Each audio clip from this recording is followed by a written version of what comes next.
Look how beautiful this pumpkin is. We're gonna cut this up and roast it. Wow. Look how absolutely stunning that is.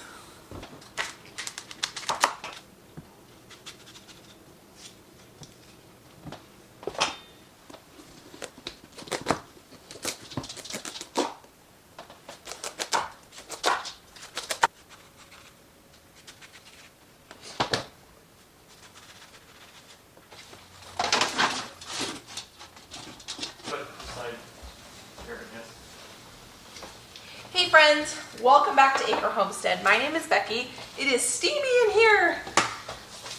Today is October 30th, and I figured I've got an entire day that I don't have anything planned. So you know what I'm gonna do?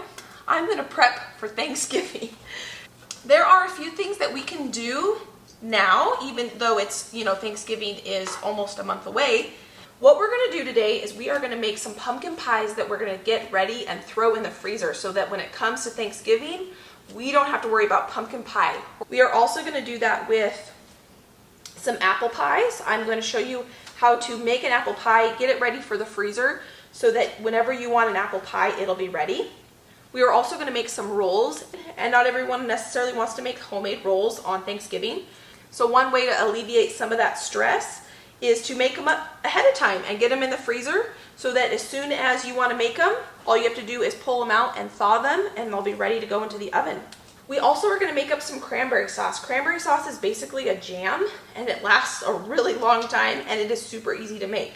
You might be asking yourself, Becky, why are you wanting to prep for Thanksgiving almost a month in advance? And the reason is because I enjoy the holidays and I want to be able to enjoy my family as well. What I can do is I can actually prep a bunch of the stuff in advance so when it comes to Thanksgiving, we're not stressing. We can still have everything homemade if we want, but we can take our time and we can do it on different days when time allows. And today, time allowed me to roast up these pumpkins so we can get some pumpkin pie in the freezer. And depending on how much time I have, we might make some quiche as well so that we don't have to worry about breakfast the day of Thanksgiving as well. But I am not sure exactly how much time we have because my husband and I actually have a birthday party we're going to tonight. What I did to prep these pumpkins is all I did was I cut them up into pieces.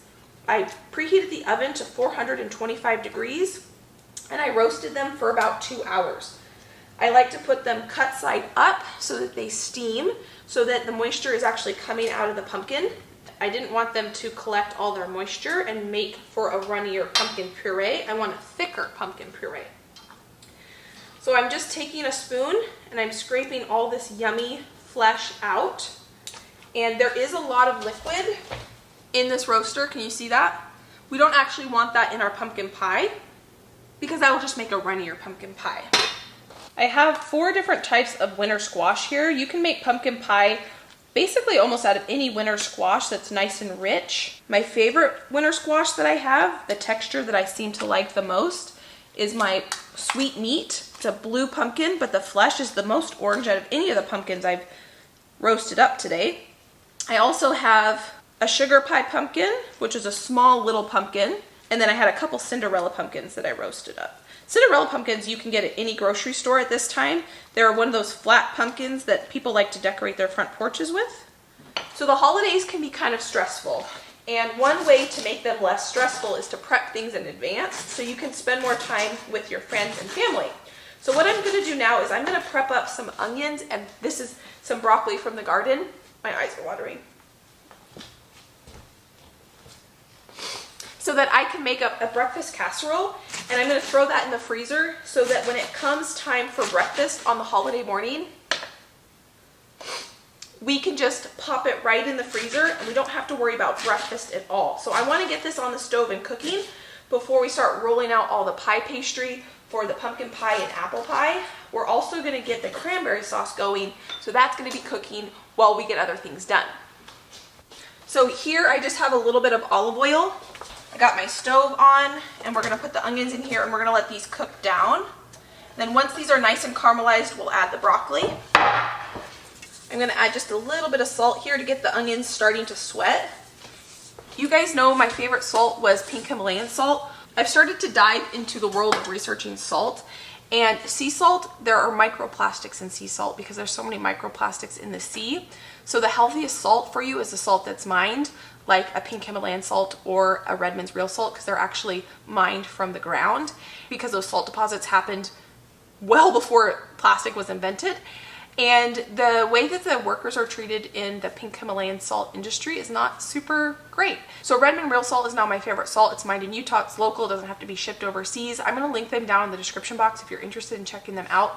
I still have about 10 pounds of pink Himalayan salt. We are gonna eat that pink Himalayan salt, but moving forward, I'm probably not gonna buy pink Himalayan salt anymore. That's just a side note. All right, so we got our onions going. Now let's get our cranberry sauce going. Cranberry sauce is one of the easiest things to make if you've never made it. It's literally cranberry, sugar, and water. And you boil it, and that is it. So I just put that entire 2-pound bag of cranberries into the saucepan. Now I'm gonna add 4 cups of water and 4 cups of sugar.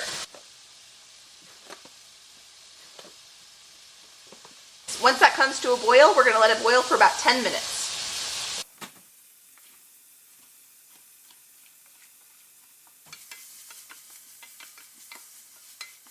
Now what we're gonna do is roll out all the pastry. We are gonna make 1 quiche, 1 apple pie, and 2 pumpkin pies.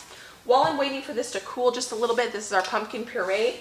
These pie crusts I actually made up the other day and just stuck them in the fridge, and they were fine waiting for me until I was ready to use them.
The first thing we're gonna do is we're actually gonna get these pumpkin pies in the oven because these actually need to cook. I do have a video showing step-by-step how I make my pie crust. I can link that video down in the description box if you wanna watch that after this. I also will link all the recipes that we're gonna be making down in the description box. They will be at scratchpantry.com, and the recipe for this pie pastry is in the recipe for the pies. I always like to keep a ton of pie crust made up in my freezer. You're never gonna know when you're gonna wanna make a pie or a quiche. I have chickens, so we get a lot of eggs, so quiche is definitely something we eat a lot around here. I did buy these foil pans. One trick is when you are making pies for the freezer, you do get a better result if you cook your pies in foil pans, and the reason for that is because they're so thin, they get hotter on the bottom, and they bake faster, and you're less likely to have a soggy bottom. Not so much with a pumpkin pie, but when you're doing an apple pie, it is better to do a foil pan because you actually put the apple pie in the freezer before you bake it and you bake it after, which we'll go over all that when we get to that part. But now that I have this pie crust rolled out, I folded the edge over and we're gonna crimp it and make just a pretty edge here. Can you see those pieces of butter in there? When you're making pie crust, you really want to make sure you can actually see chunks of butter. That's gonna give you a nice flaky pie pastry. I'm gonna put this in the refrigerator. So these 3 pie shells that I'm rolling out first are going to be for the pumpkin pie and for the quiche. I'm gonna leave this mess here because I still have to roll out the apple pies, but I wanna get the pumpkin pie filling made up so I can get those pumpkin pies in the oven, because those, along with the quiche, are the only things that I actually have to cook. And I don't wanna clean this up twice, so we're gonna go right over here and we're gonna make the pumpkin pie filling. So we are going to do a double recipe here, and I am weighing this pumpkin puree out because the recipe calls for a 15-ounce can of pumpkin. And so I need 30 ounces here. So if you're not doing your own pumpkin, that's totally fine. Just use one 15-ounce can. We're gonna do 6 eggs.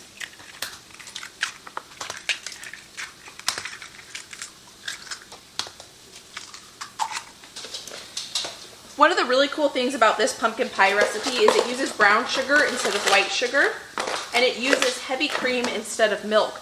So you get a really, really rich pumpkin pie.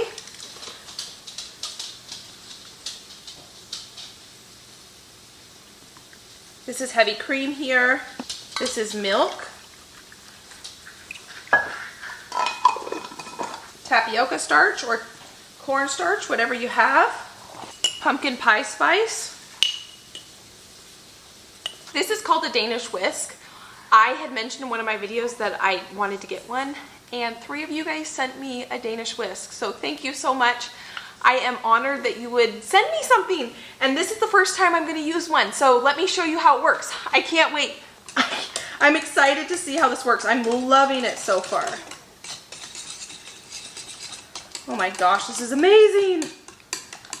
This is so awesome.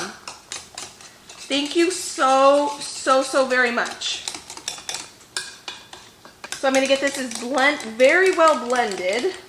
Try to get all the ingredients combined as absolutely much as possible. The reason that this filling is maybe a little bit darker than your traditional pumpkin pie is because I use brown sugar instead of white sugar. I love this dough whisk. This is awesome. This is absolutely perfect. Now we're going to get this in the oven. It smells so good.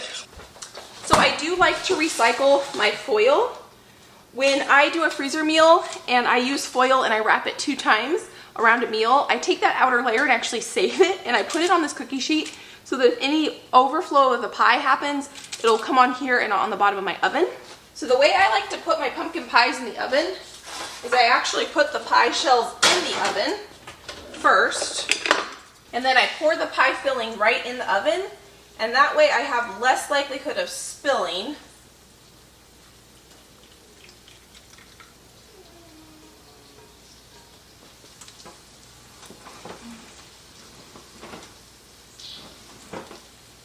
I just put them in there at a 425 degree oven, which is what I was roasting the pumpkins at, so it's perfect. The oven's already hot. Now let's check on our cranberry sauce. This is looking pretty good.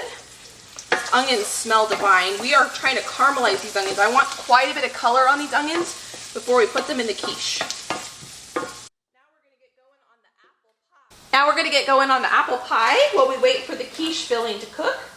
I just have some of these apples that I'm going to use this apple core slicer on.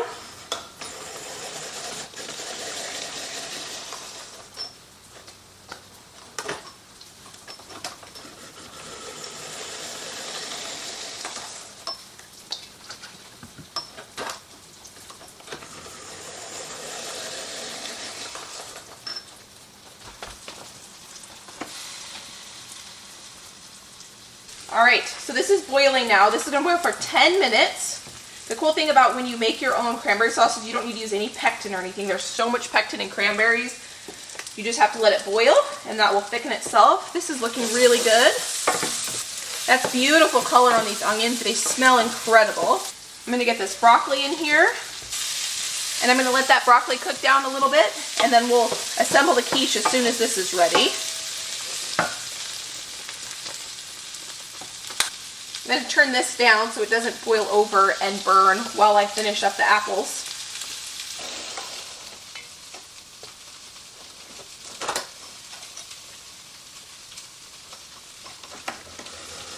So now we're going to make the apple pie filling. I just put in a 1/4 cup of flour and some salt in here. We're going to add 3/4 cup of brown sugar.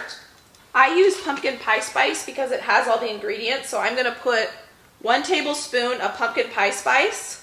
And then I always like to add fresh nutmeg because it is oh so good. It's probably one of my favorite spices. And fresh is the way to go. When I make my homemade pumpkin pie spice, I do use pre-ground nutmeg because I just do it that way. But I always like to add a little bit of fresh nutmeg to my apple pie. Or anything that I put nutmeg in, really.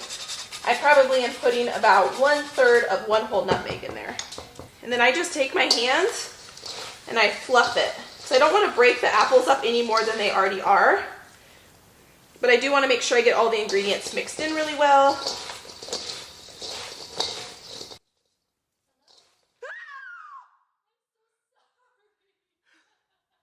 I literally am listening to true crime of someone breaking into someone's homes. as I have the door open. My mother-in-law just got here and surprised me. Come on in. Your door was open. I was worried. I'm like, are the dogs out? No, I'm just cooking. Sorry, You're fine. No, you're fine. Again. My mother-in-law is dropping off candy jars. Come on in. My mother-in-law, she's so sweet. She always is looking out for me, and anytime she goes to Goodwill and she finds candy jars, she buys them for me. So that's what she was doing, just dropping off some candy jars. I'm already pretty skittish, but I am on this like true crime podcast kick, and that's what I was listening to when she surprised me. What I want to do now before I actually fill the apple pie is I want to get this quiche in the oven because this has to cook and cool before I can put it in the freezer. So it just makes sense to have this cooking while I'm doing other things. I am shredding about 1.5 cups of just a sharp cheddar cheese. And then I always keep pre-cooked bacon in my freezer. I actually did this in the last freezer cooking video. The reason I like to do this is because it's a way more affordable price to have pre-cooked bacon. You can buy pre-cooked bacon, but when you average out the price per pound, you're paying about $10 to $11 a pound last time I checked to buy pre-cooked bacon. And I can buy bacon, I buy really good quality bacon for about $4 a pound when I buy it in bulk. And I actually just ordered half a hog from a local rancher, a pasture-raised hog. So next time I do this, I'm going to do it with even better quality bacon. And because I buy it the whole hog, it's a way more affordable price. I like to pre-cook it myself so I can control the quality and I can control the price. So that was about 8 slices of bacon there I'm just chopping up. And it's so convenient instead of having to cook bacon every time you want bacon. I don't like cooking bacon, and that's why I like to do it once, cook a bunch of it, and not have to think about it. Here are our onions and broccoli. I'm gonna add some salt, a lot of pepper, 8 eggs.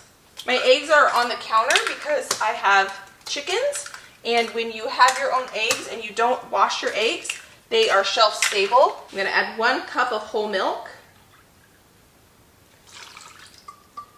The recipe calls for half and half, but I am just using whole milk because that's what I have right now.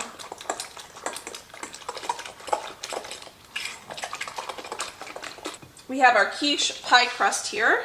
I do have it on a well, I'm making a mess here already. I have it on a cookie sheet, and I'm just gonna fill this pie crust.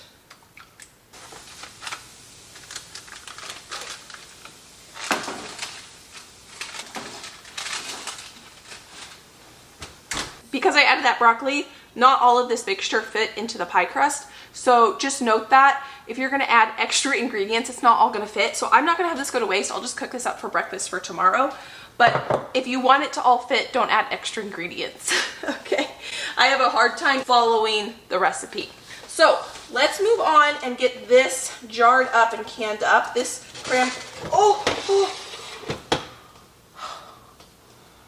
well,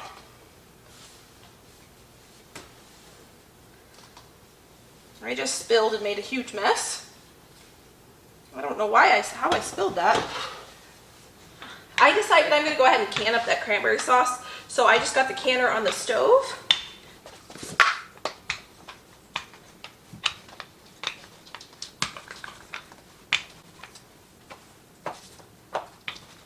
So I just remembered that I was supposed to turn the oven down to 350 after 15 minutes. I think it's probably been about 20 or 25 minutes. So I checked the top of the pies and they're okay. They're not burning at all. But in a few minutes, if the crust is starting to get too brown, I'll have to put a piece of foil on.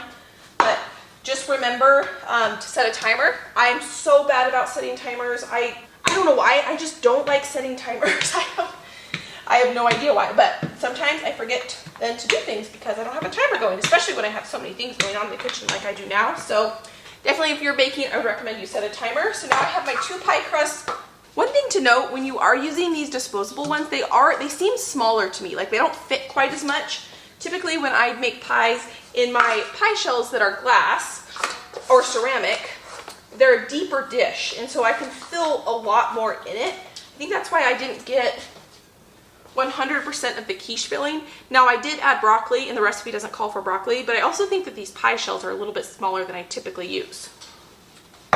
Okay, so we have our bottom crust here. We're gonna put our apple pie filling in. This is gonna be a really full pie.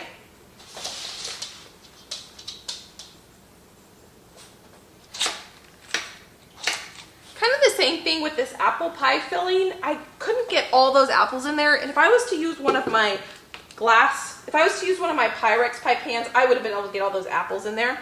So what I'm going to do with this extra is I'm going to put this in my husband's baked oatmeal this week so that that won't go to waste at all. I've got a couple pats of butter here I'm going to put on here. And I'm going to take some water and I'm just going to run it along the outside edge of this pie crust, the bottom pie crust, so that we can get a really good seal.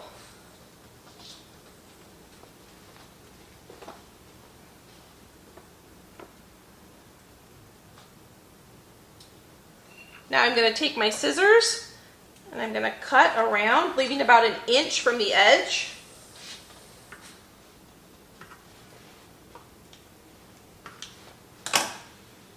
I'm going to take those two pieces, there's the top one and the bottom one. I'm going to fold them over and tuck them up underneath the bottom of the pan.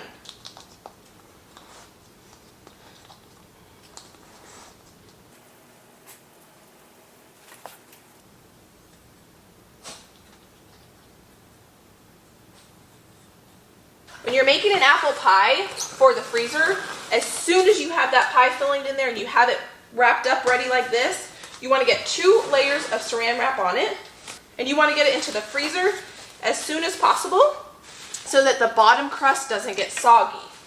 So I'm going to take this and go run and put it in the freezer right now. I changed my mind. I decided I'm going to take this little extra dough that I have and the apples, and I'm going to just make something up. I'm going to make like a galette, an open-faced pie basically.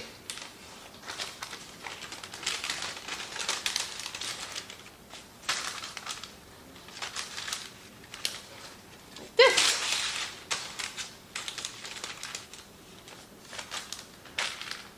So I'm just going to throw this in the oven like this. It's kind of like a makeshift galette. And we'll have this for dessert tonight. All right, we are gonna jar up our cranberry sauce now. I can't find my funnels. The cool thing about making your own cranberry sauce, especially if you can it like I've decided to do, is you can can a year or two's worth, and then you don't have to worry about it next year. But I have a cranberry chicken recipe that's really good that calls for cranberry sauce as well.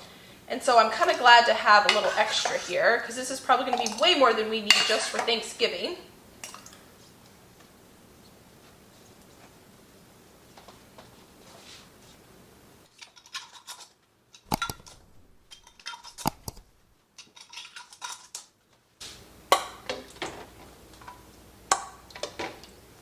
We're gonna water bath can these for 20 minutes. I think our pumpkin pies are almost done.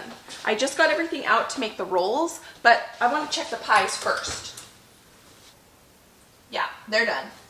All I'm doing is carefully touching the tops, and they're solid. What we're gonna do is let them cool absolutely completely, so I'm just gonna set them on the counter. The quiche is still in the oven. I have the galette in the bottom oven.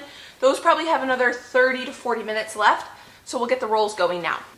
There is nothing better than a homemade roll. This is my 1 hour buttery roll recipe, but I'm gonna adapt it so we can make it ahead, freeze it, and it'll be ready to go as soon as we wanna make rolls at Thanksgiving. I am doubling this recipe. In here I have the butter, the water, and the honey.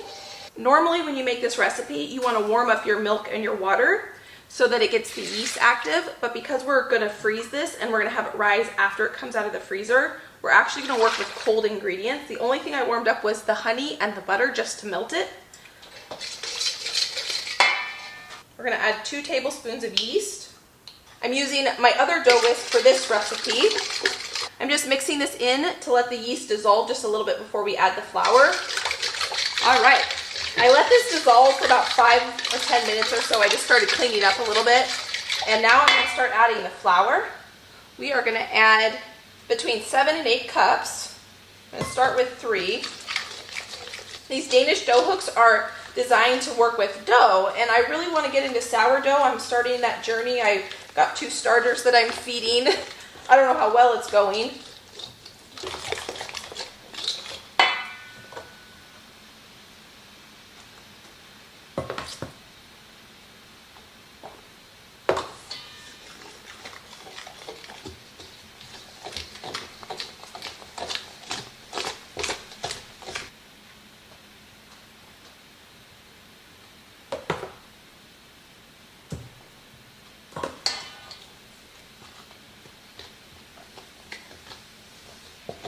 Wish you could smell this. It smells so good.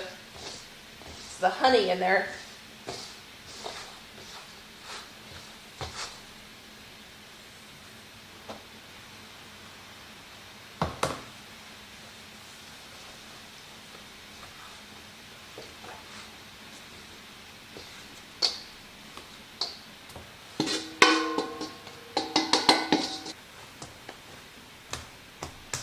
Now we're going to cut these into 24 pieces. One recipe makes 12 rolls, and because I doubled it, we're going to make 24.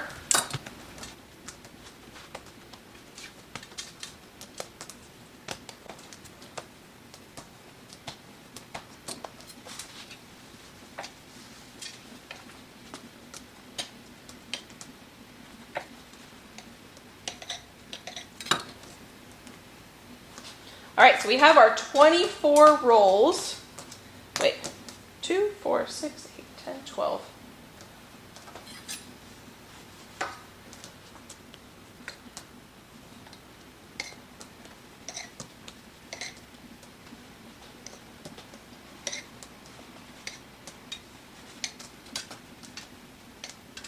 Then you're going to take your pinky and your thumb, and you're going to push with your pinky and with your thumb down, and you're going to continue to roll it like this, and you're using your thumb and your pinky to massage. What that does is going to give you a really smooth texture on the top of your roll. So you take a rough piece of dough that looks like this into a nice smooth ball that looks like this.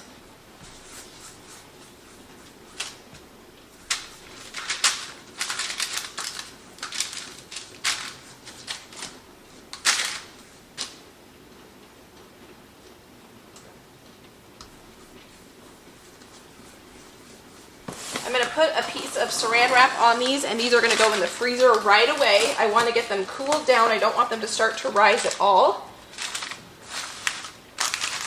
But I don't want the dough to dry out too much. That's why I'm going to cover them. So these are going to go in the deep freeze and freeze completely solid. Our quiche is completely done. We're going to let this cool, and I'll show you what we're going to do with that to prep that for Thanksgiving.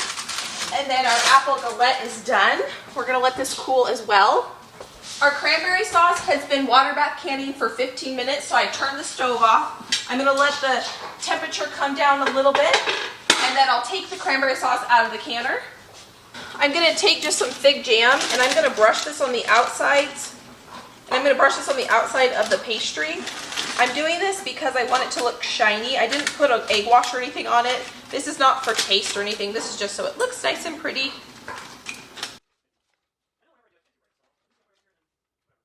We got it all done. That was awesome. I'm excited to have all this done.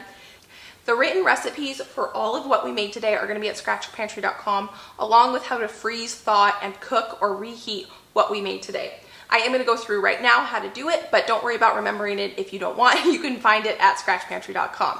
These pumpkin pies and quiche, we are going to let cool absolutely completely. We are going to let them cool. I'm going to wrap them up in 2 layers of saran wrap, and then I'm going to pop them in the freezer. When I go to thaw them, all I'm going to do is take the saran wrap off, put them in the refrigerator, and let them defrost. It'll take about 24 hours for them to defrost in the refrigerator. The reason you don't want saran wrap on them when they defrost is it'll create condensation, and it'll kind of mark up the top of the pie, and you want it to look really pretty when you're done. For the quiche, you can eat the quiche cold, or you can pop it in a 350-degree oven for about 15-20 minutes just to warm it through. As soon as these rolls are completely frozen solid, I'm just going to put them in a freezer bag. When I go to cook them, I'm going to take them and I'm going to line 12 of them on a 9x13 baking sheet. I'm going to put saran wrap over it. It's going to take about 3 hours for them to thaw and rise. Once they've risen, about doubled in size, put them in the oven and cook them. This apple pie, what we're going to do is you're actually going to cook this from frozen. You're going to take the saran wrap off, throw it in a 415-degree oven for 15 minutes. You're going to lower the temperature to 350, and it's probably because it's frozen, it's probably going to take about an hour and a half to cook. Once it's golden brown and bubbly, you know it's done. You can tent it if you need to with some foil if the top is getting done before the inside's getting done. Then let it cool and serve. Our cranberry sauce, we're just going to let it cool completely. Once it's cooled, we're going to take the ring off, and it's shelf stable until you're ready to serve. You can really adapt this concept to any holiday or any birthday or celebration that you have. It doesn't have to be Thanksgiving. The idea basically is to just think, what could I make in advance when I have a free afternoon that would make the day of the party or celebration that much easier. If you have favorite recipes that your family likes that you know that you could maybe make in advance and have that done to make the celebration that much easier, that's the goal. People ask me all the time, how do you know what can freeze and what can't freeze? The best tip for that is walk down the freezer section in the grocery store. Pies are frozen, rolls are frozen, quiche's frozen, so many things are frozen, and I don't think we always think about what can we freeze, but basically you can freeze anything that is in the freezer section. I hope you guys enjoyed this video. I want to say a huge thank you again for hanging out with me in my kitchen. I hope you guys are having a great day. If you're new around here, consider subscribing, or you can go watch some of my other videos. They will pop up right here. I hope you guys are having a great day, and I'll see you next time. Bye guys.